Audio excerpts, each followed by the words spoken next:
नमस्कार साथियों, आज इतवार का दिन है। आज हम विशेष चर्चा करते हैं। आज हमने टॉपिक लिया हुआ है जो जल विद्युत परियोजनाएं हैं पहाड़ों के लिए। कहीं वो पहाड़ के लिए काल तो नहीं है, खतरा तो नहीं है? क्योंकि जैसे आपने अभी हाल में खबर सुनी होगी, हिमाचल प्रदेश के कुल्लू में मलाना बांध टूटा और उससे बड़ी तबाही हुई है। बड़ी रोड जो हाईवे टूट गया। हालांकि पिछले साल भी कुल्लू में बड़ी घटना घटी थी, फिर वो घटना रिपीट हो गई है। इसको देखते हुए आज मैं स्पेसिफिकली मैं यहाँ पर आपको गौर गौर कराना चाह रहा हूँ उत्तराखंड में जैसा कि आपको पता है, यहाँ पर टिहरी बांध को लेकर चर्चा समय समय पर चलती रही है। यहाँ पर किस तरह से बांधों का प्रवाह नहीं रोकने के लिए प्रोफेसर अग्रवाल थे, उन्होंने अपने प्राण त्याग दिए थे। और सुंदरलाल बहुगुणा ने पुरानी टिहरी में कई समय तक अनशन किया था ताकि यहाँ पर बांध न बने, लेकिन वो बांध अब बन चुका है और उसमें जो पुराना शहर जो है, पुराना टिहरी शहर पूरी तरह से जलमग्न हो गया है। इसके साथ साथ 37 गांव उसमें पूरी तरह से डूब गए हैं। आज भी हालात ये हैं, हालांकि उन लोगों को दूसरी जगह बसा दिया है, आज भी हालात ये हैं कि करीब करीब 40 जो अन्य गांव हैं और उनको इस बात से बराबर खतरा बना हुआ है। यह देश का सबसे ऊंचा और आई थिंक विश्व का छठा या सातवां सबसे ऊंचा जल विद्युत परियोजना है। इसमें करीब 1000 मेगावाट विद्युत के उत्पादन की परियोजना इसमें है। बनाया है, बहुत अच्छी तरीके से बनाया गया है। काफी लेट हुआ है बनते बनते इन विरोधों के चलते।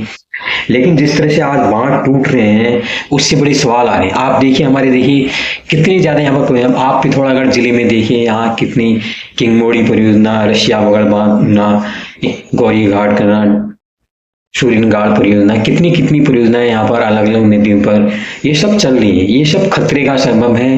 ये छोटी मोटी जल विद्युत परियोजनाएं हैं, इनके विरोध की कोई खबर भी आपको आती नहीं हुई। कहीं से किसने कहा कि पिथौरागढ़ से कोई इन नदियों पर इन बांधों के बनने का विरोध कर रहा हो, ऐसी खबर शायद ही आपको आई होगी। इसमें किरमोली परियोजना एक बहुत बड़ी परियोजना ये भी, लेकिन यहाँ पर कितनी चीजें बर्बाद होती हैं, कितने वहाँ की जो वनस्पति है, वहां पर जो रहने वाले जो जलचर वनचर, वहां पर जो जीव जंतु हैं, वो सब प्रभावित होते हैं।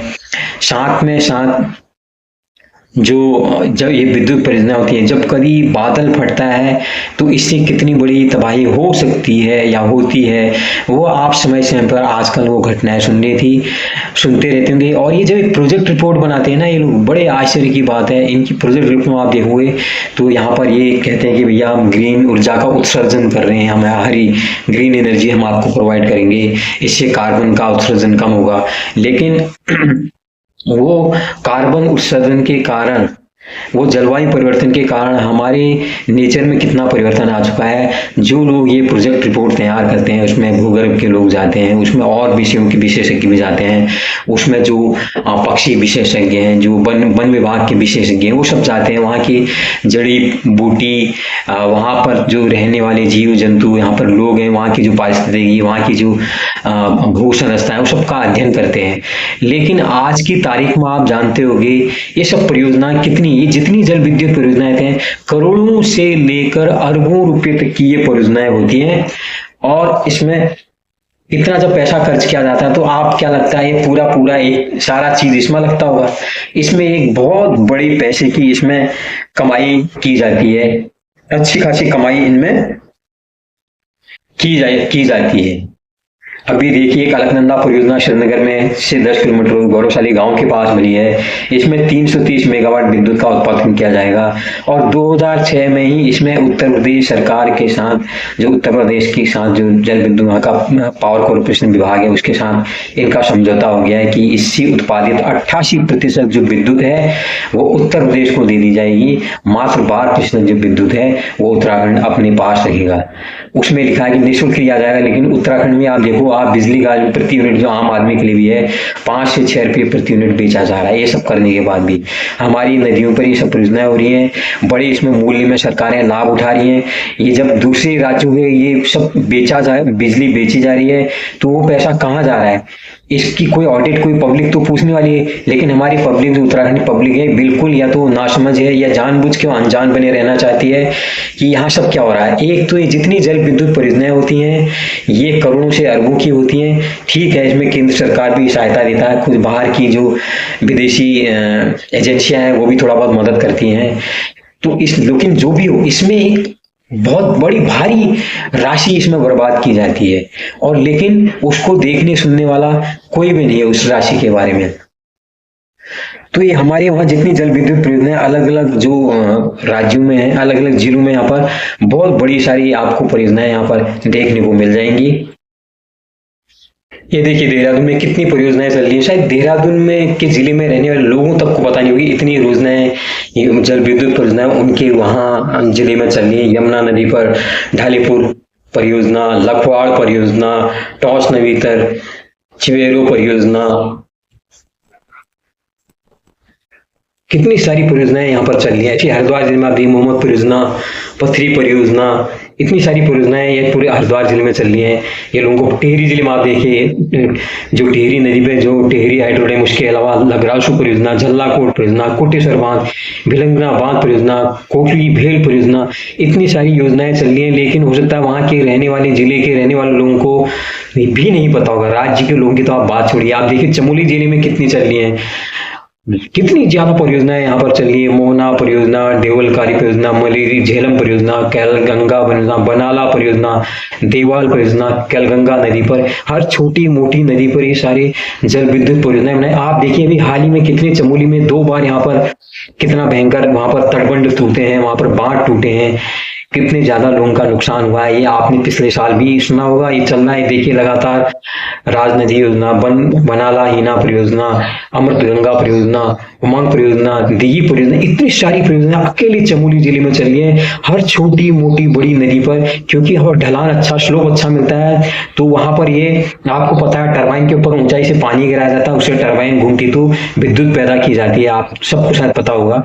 तो हर जगह पे, और रुद्रप्रयाग जिले में थी रामबाड़ा परियोजना, चुन्नी सेमी परियोजना, सिंगोली भटवाड़ी परियोजना, मंदाकिनी नदी पर इतने सारी परियोजनाएं वहां पर भी चल रही हैं। लेकिन रुद्रप्रयाग जिले के लोगों को ये सब पता नहीं होगा, और ये कहीं बांध टूटते हैं तो खतरे का सबब बनते हैं, ये हम लोगों को बिल्कुल पता नहीं। पौड़ी जिले में देखिए चिला परियोजना, दुराव परियोजना, उसराव बांध परियोजना, चिल्ला परियोजना, अलकनंदा नदी, भारत नदी, भागीरथी नदी पर श्रमगंगा परियोजना, ये सारी नदियां वहां पर सब पर परियोजनाएं चले जा रही हैं, जिसके बारे में हमको बिल्कुल भी पता नहीं है। लोगों को तक को वहां को पता नहीं होता कि हमारे जिले में कितनी परियोजना चल रही है। चंपावत जिले में देखिए टनकपुर परियोजना, वहां पर शारदा नदी बहुत बड़ी नदी है, उस पर परियोजना चल रही है। तो बहुत से लोगों को पता नहीं, लेकिन इससे कितनी ज्यादा नुकसान होता है। उत्तरकाशी जिले की तो आप बात नहीं, वहां पर मनेरी वाली, प्रथम मनेरी वाली देती है, अकेले मनेरी वाली, नेटपाल परियोजना, शानगाड़ परियोजना, लिमची गाड़ परियोजना, और इतनी बड़ी भागीरथी नदी वहां पर आ रही है ऊंचाई पर, वहां पर काफी ऊंचाई तक में वहां पर छोटी मोटी जो है मिनी हाइडल परियोजना, या जो छोटी जल विद्युत परियोजना है 40 मेगावाट 25 मेगावाट की परियोजना वहां पर चलाई जा रही है। लेकिन उनको कहते हैं सिंचाई के लिए, वहां पर गांव के गांव खाली कोई रहने वाला नहीं है। ऐसे ही आप वालीघाट परियोजना है, कैराघाट परियोजना, ये बागेश्वर जिले की परियोजना है। उधम सिंह नगर में तक है आप लगा लीजिए, नानकसार परियोजना, बहुल बांध परियोजना, तुमड़िया डैम परियोजना, बैगुल परियोजना, खटीमा परियोजना, ये सब चल रही हैं। लेकिन हम लोग बिल्कुल भी इसके बारे में बिल्कुल भी परिचित नहीं है कि हमारे राज्य में इतनी सारी परियोजनाएं चल रही हैं, और ये सब बांध जब टूटते हैं बड़े बड़े खतरे का सबब बन के टूटते हैं। आजकल आप देख रहे हो हर जगह खबर आ रही है कि वहां बादल फटा, वहां ये बादल फटा, लोग ये सब लगे हुए उनके पीछे, बिल्कुल एकदम फोटो बनाने में, करने में लोग आ रही है। 2 दिन खबरों में आ रहा है, लेकिन सरकारें बिल्कुल कान में सुनती है। वहां पर कोई आदमी चला जाता है, उनको मुआवजा बांट दिया जाता है वहां पर जो दबे फंसे होते हैं, लेकिन उसके बाद सरकारें भूल जाती हैं और लोग बाग भूल जाते हैं। सबसे बड़ी दुख की बात है, हम लोग इस राज्य के रहने वाले लोग हैं, हम अपने प्रकृति के प्रति संवेदनशील नहीं है, अपने अपने राज्य के प्रति संवेदनशील नहीं है। हम में से अधिकतर लोग दिल्ली बंबई अपने खाने पीने कमाने के लिए बाहर जा चुके हैं। हमको अपने घर की बिल्कुल भी चिंता नहीं है कि वो कितने बड़े एक खतरे के कगार पर बैठा हुआ है। एक तो यहाँ पर कई ऊपर जितने भी यहाँ पर जो ग्लेशियर हैं, एक तो मैंने पहले भी आपको बताया, ग्लेशियर में बड़े बड़े जो है तालाब बन चुके हैं, झीलें वहां पर विकसित हो चुकी हैं। वो करीब 30-32 जो झीलें हैं वो तो ऑलरेडी एक रुड़की के वैज्ञानिकों के द्वारा और वर्ल्ड के वैज्ञानिकों के द्वारा निर्धारित किया है। करीब 30-32 जो वहां पर जो झीलें हैं वो ऑलरेडी खतरे का सबब बन चुकी हैं और कभी भी भयंकर नुकसान होता है, जैसा कि केदारनाथ के समय में हुआ था, आपको याद होगा। वो घटना फिर दोबारा हो सकती है। अभी केदारनाथ परसों में भूस्खलन हुआ था, लेकिन हम लोग बिल्कुल भी सचेत नहीं है। हम लोग धर्म यात्रा को, तीर्थ यात्रा को पर्यटन बनाते जा रहे हैं, इसके लिए सरकारें भी जिम्मेदार हैं। वहाँ पर होटल बना रहे हैं, वो सारी सुख सुविधाएं दे रहे हैं, रिसोर्ट वहाँ बन रहे हैं, वहाँ पर शराब परोसी जा रही है, वहाँ पर नॉन वेज परोसा जा रहा है, लेकिन शिकायत करने वाला लोकल आदमी तक नहीं है। लोकल आदमी को पैसा दिख रहा है, वो गोल गोल चांदी सा रुपया जो कहते हैं ना, घी जो चला आ रहा है, वो सिक्का, उन्हें चांदी का सिक्का एक दिखाई दे रहा है। तो वहां पर जो लोग हैं उनको कुछ पता नहीं है। वहां पर जितनी जल विद्युत परियोजना से लेकर जितने ज्यादा ठेकेदार हैं वो सब लोकल के हैं ही नहीं, सारे ठेकेदार बाहर के हैं। उनको इससे कोई लेना देना नहीं है, वो पैसा कमाते हैं, मंत्रियों को पैसा बांटते हैं, विभागीय जो कर्मचारी उनके अफसर उन सबको पैसा बढ़ता है, और जो करोड़ों अरबों का जो पैसा आता है परियोजनाओं के लिए, जिसके लिए वहां पर प्रस्तावित होता है कि वहां पर वो आसपास के क्षेत्रों के लिए ये सुविधाएं करेंगे, वो सुविधाएं करेंगे, लेकिन वो सुविधाएं सिर्फ उनकी प्रोजेक्ट रिपोर्ट में होती हैं, वो कहीं भी क्रियान्वित होती नजर आती है। डैम बन जाता है, और जब डैम बन जाता है तो उससे जो विद्युत पैदा होती है वो बाहर के राज्यों को दे दी जाती है, और लोकल का जो आदमी है, जो उपभोक्ता है, वो ऊंची कीमतों में बिजली सरकार से अपने पास खरीदता है।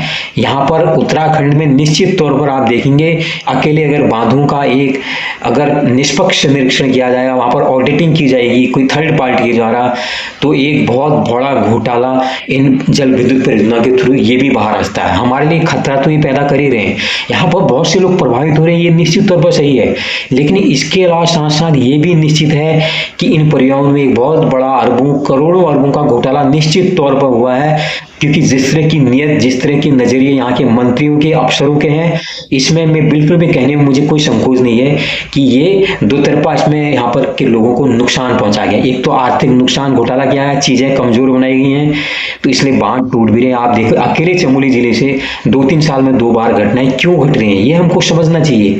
लेकिन जब तक लोग जागरूक नहीं होंगे अपनी उनके प्रति, उनके अंदर संवेदनशीलता नहीं आएगी, हमारे मंत्री, हमारे अफसर हमें लूटते रहेंगे। ये हमें जानना होगा दोस्तों। तो कैसी लगी आज की ये बात इतवार की, मुझे जरूर बताइए। जुड़ने के लिए, बने रहने के लिए बहुत बहुत धन्यवाद। लाइक कीजिए, शेयर कीजिए, सब्सक्राइब कीजिए। आज की स्पेशल रिपोर्ट के लिए बहुत बहुत धन्यवाद।